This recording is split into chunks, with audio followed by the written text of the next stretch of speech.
Цените и на дизелот и на бензините се намалуваат за денари половина. Регулаторна ги стокми новите одлуки за горивата. Со направените корекции, во кои се пресметани државните мерки плюс попустот од ОКТА, од ноќеска на полнок на бензинските станици. 95-ката ќе се продава по 78,5 денари за литар, 98-цата за 80,5 денари за литар.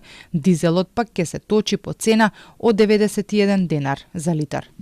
Во цената на дизелот овој пат не е пресметано пониско ДДВ затоа што владата викендов на седница одлучи за овој дериват да го врати на 18%. Во документот на РКЕ стои дека референтните цени на дериватите на берзите во споредба со претходно бележат намалување и тоа кај бензините во просек од 1,8%, а кај дизелот 9,6%, па најверојатно поради ваквите поместувања државата одлучи да го врати ДДВ-то на 18% кај дизелот. Горивото кое според анализите најмногу се троши и кое најмногу на удар од војниот конфликт на Блискиот Исток.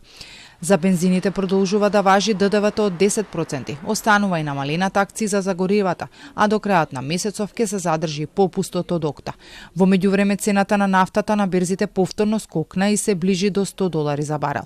Од друга страна пак грчките медиуми пишуваат дека земјата има гориво за 2 месеци. Високи раководители во секторот за рафинирање предупредуваат ако продолжи војниот конфликт и не се обнови пловидбата низ Теснецот, ситуацијата ќе стане многу потешка.